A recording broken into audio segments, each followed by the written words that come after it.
Estamos en comunicación con el abogado Juan Com Gallardo. Así es, doctor. ¿Qué tal, mi querido Carlos? ¿Cómo está? Un placer saludarte a vos, a tu compañero, a todos ahí los compañeros de la radio y a la gran audiencia de TVS. Gracias, doctor, por atendernos. Te llamamos No, por por este favor. tema, por la resolución de la Sala Constitucional de la Corte Suprema de Justicia, Sí, con relación a al planteamiento que hiciste con tu representada, la doctora María Esther Roa. así mismo. No, básicamente nosotros consideramos que es absolutamente inconstitucional, ¿verdad? Porque se rompe básicamente el artículo primero y el más importante que tiene el Código Penal paraguayo, que es el principio de legalidad. La conducta que a ella le atribuyen no está descrita en una norma penal, está descrita básicamente en un decreto. Y el artículo 68 de la Constitución es absolutamente clara. Si bien no habla de pandemia directamente, porque la pandemia sería como una especie de calamidad que es el género contemplado en el artículo 68. Y el artículo 68 establece claramente que se puede restringir la circulación, se puede restringir los derechos, pero siempre por ley. Y esto lo reafirma, ¿verdad? Tanto las facultades del Congreso como las facultades del Poder Ejecutivo, que están bien tasadas, ¿verdad? Es taxativo, esto está en la Constitución, y habla de la ley de emergencia. Bueno, justamente lo que debía haber hecho el gobierno de Mario Abdo Benítez es sacar una ley de emergencia donde se restrinjan los derechos, y se hizo totalmente mal, ¿verdad?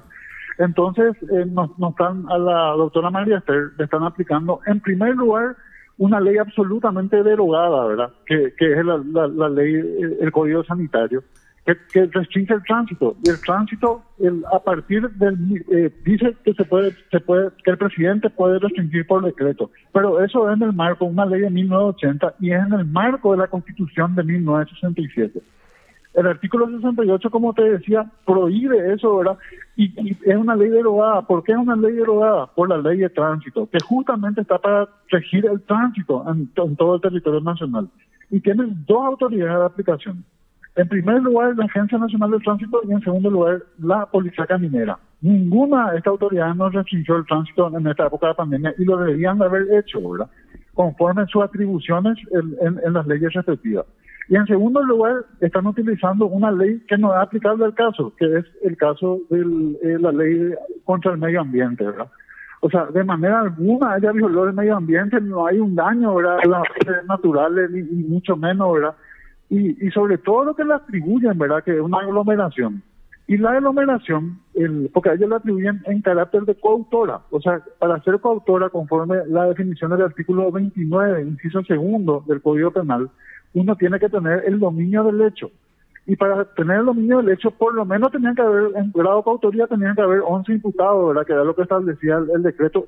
Sí, o sea, asumiendo que el decreto es legal, ¿verdad?, que sabemos que es totalmente inconstitucional e ilegal. Entonces, ni siquiera eso no pudo probar la fiscalía, ¿verdad? O sea, hay 4 imputados y supuestamente entre 4 hicieron la aglomeración. O sea, no resiste el menor análisis. Claro. Ahora, doctor, la Corte lo que hizo es lavarse las manos, ¿verdad? Absolutamente. Yo te cuento bien, yo no sé todavía la resolución. Creo que ahora salió esa resolución, ¿verdad? Sí. Sí, yo ahora estoy teniendo conocimiento. Te comento que se declaró inadmisible seguramente. No, lo que pasa es que la Corte dice, para mí, en lo que leo es, todo esto que vos estás argumentando lo plasmaste en tu escrito. ¿Y qué es lo que dice la ministra propinante, la doctora Vareiro?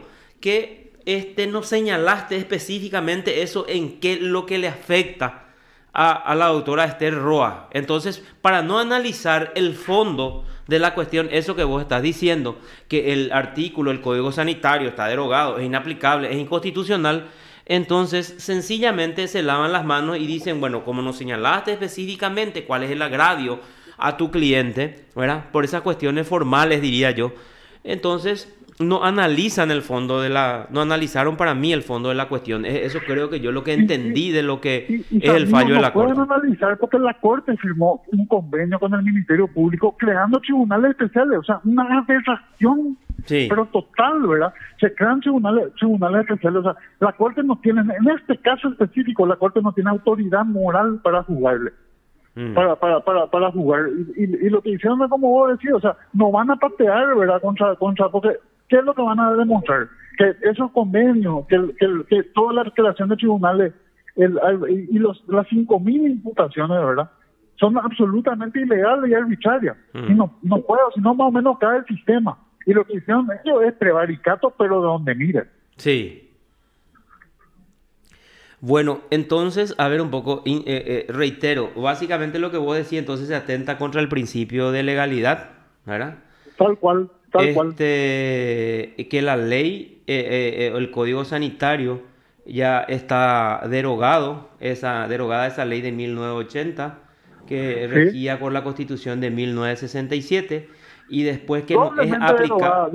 Derogada en primer lugar por la propia Constitución, ¿verdad? Porque saca Así el mismo. poder que tiene el presidente de dictar decretos leyes para restringir el tránsito. Y en segundo lugar, por la ley de tránsito. Exacto.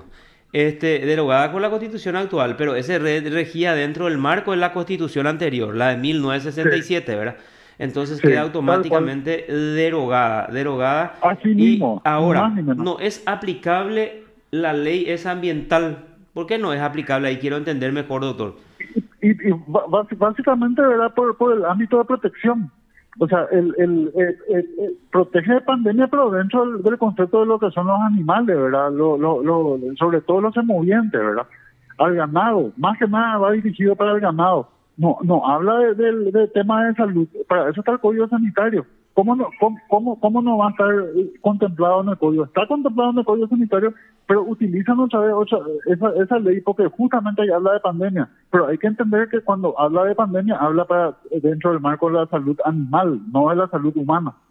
Claro, y otro punto importante que señalaste y creo que se fortalece es el tema que todo tendría que haber sido por una ley. ¿Y cómo se ve eso en este último proyecto que el presidente o el Poder Ejecutivo había remitido al Congreso Nacional? Tal cual. O sea, aberrante lo que se hizo. Sinceramente te digo, mira, o sea, fue un suicidio jurídico. Realmente el presidente de la República usurpó las funciones y esto es un hecho punible, usurpación de funciones públicas, usurpó la facultad del Poder Legislativo, ¿verdad? Al hacerlo por decreto, porque solamente podría haberlo hecho por ley. Y te cuento otra cosa. Estuve analizando, ¿verdad? Básicamente todos los sistemas normativos constitucionales de la región, y solamente 2 países no tienen la pandemia. En todos los países se declara el estado de excepción o el estado de sitio. Brasil declara el estado de sitio, Argentina también. Los únicos 2 países que tienen por ley son Paraguay y Colombia. Y Colombia religiosamente enviaba el presidente y en el día sacaban las 2 cámaras, ¿verdad? Porque por la extrema urgencia de este tipo de leyes de emergencia, ¿verdad? Uh-huh. Entonces, en Colombia no hubo ningún problema porque ellos sí hicieron por ley, pero nosotros ya otra vez totalmente atravesados, ¿verdad? Ahora, con respecto a las 2 suspensiones, ¿cuál es tu opinión, doctor? ¿Por qué crees que se van suspendiendo? Y es una pelota tastada y el bollo, el horno no está para bollo ahora precisamente. Entonces te están queriendo enfriar más el tema, ¿verdad? Para después que se vaya diluyendo, ¿verdad? Como toda cosa, ¿verdad? O sea, el tiempo pues va cerrando la cicatriz entre comillas, ¿verdad?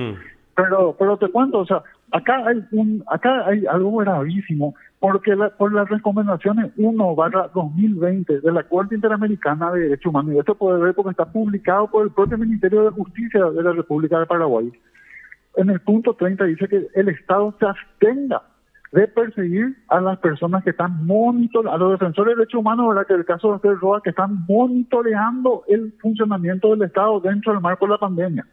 ¿Y qué hizo el Estado? Justamente le está persiguiendo penalmente.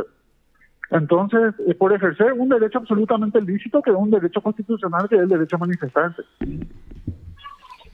O sea, realmente y eso, yo le hago responsable a la Fiscalía y te digo, y lo asumo responsablemente, estamos en una dictadura. porque acá no gobierna la ley, acá gobiernan las autoridades. Así mismo. Y bueno, ¿y qué es lo que se puede hacer ante esa situación entonces, doctor? Y nada, esperar el inicio del juicio oral, ¿verdad? Y y si hay fallo, ¿verdad? Que ellos no van a poder salir, no van a poder borrar con el codo lo que escribieron con la mano. Ellos firmaron convenio con el Ministerio Público, crearon tribunales especiales, a ella le jugó un juez especial que era justamente para finiquitar este tipo de casos, y la mayoría de la gente acepta para no ir a juicio. Somos los primeros que fue elevado a juicio, ¿verdad? Y te digo, si es condenado, vamos a recurrir a las instancias internacionales, y evidentemente la Corte Interamericana de Derechos Humanos va a anular este fallo, si es que se confirma la condena, ¿verdad? Claro, pero acá también hay un dato muy importante que hay que resaltar. El Ministerio Público tiene la obligación de ser objetivo. Si el Ministerio Público dice, y para que pueda ser coherente, porque en estos tiempos el Ministerio Público ya no intervino porque se dio cuenta de que no tiene que ser así. En la primera declaración de emergencia, en esa primera cuarentena, en los primeros días, sí intervino, pero en estos últimos tiempos, cuando se restringió aún más toda la circulación, ya no intervino, doctor, el Ministerio Público. Por eso es lo que digo, al inicio del juicio oral puede ser que no sé, a ver, vos me vas a corregir, en los alegatos iniciales, no sé, el Ministerio Público ya se puede allanar, por ejemplo, a la desvinculación total de la doctora María Roa del caso. Nosotros vamos a pedir justamente una excepción de falta de acción, ¿verdad? De que el Ministerio Público no tiene acción porque no es delito, no hay una conducta descrita conforme a la obligación que es la tipicidad penal, ¿verdad? Que es el principio de legalidad. Justamente vamos a pedir eso, pero te digo lo siguiente: 5.000 resoluciones, ¿verdad?, en contra de las personas que fueron procesadas, sí, por violación de la cuarentena, por el decreto. ¿Y te parece que uno va a hacer la diferencia? No creo. Sinceramente te digo, me parece medio ingenuo ahora, después de 5.000 casos, que ahora justo este caso va a cambiar la jurisprudencia, entre comillas, ¿verdad? Uh-huh. Porque ellos convalidaron todo y algo terrible lo que se hizo, ¿verdad? O sea, te digo, para mí es todo lo que intervinieron, cada uno de los operadores de justicia que intervinieron, de los fiscales que imputaron, a los jueces que resolvieron, cometieron prevaricato. Claro, y lo hizo en su momento la presidenta de la Sala Penal, esos acuerdos, esos encuentros con la fiscal general del Estado, entre la entonces presidenta de la Sala Penal, que es la doctora Carolina Llanes, y la titular del Ministerio Público, la señora Sandra Quiñones, ¿verdad? Así mismo. Que establecieron incluso dónde iban a parar las donaciones hechas por esas personas procesadas en base a, como estaba diciendo, a un decreto totalmente ilegal, inconstitucional. Así, tal cual, ni más ni menos. Doctor, muchísimas gracias por este contacto. Hay un quiebre absoluto del Estado de Derecho. Y yo, mira, para mí es tan grave como aquella vez ¿y dónde empieza este descalabro? ¿Dónde empieza la finalización del Estado de Derecho en Paraguay? Cuando la Corte Suprema de Justicia firma por resolución judicial quién va a ser el presidente, que fue el caso de González Macri. A partir de ahí, la seguridad jurídica en Paraguay es una mera superintendencia. Correctísimo. Doctor, muchas gracias por este contacto y que tengas una muy buena jornada. No, por favor, que estén de lo mejor. Saludos a todos y en especial a la gran audiencia. Dale, genial. Gracias, doctor. Te informó PDS Radio TV Digital. Juan Con. Sí, señor. Abogado de la doctora María Roa. Sí.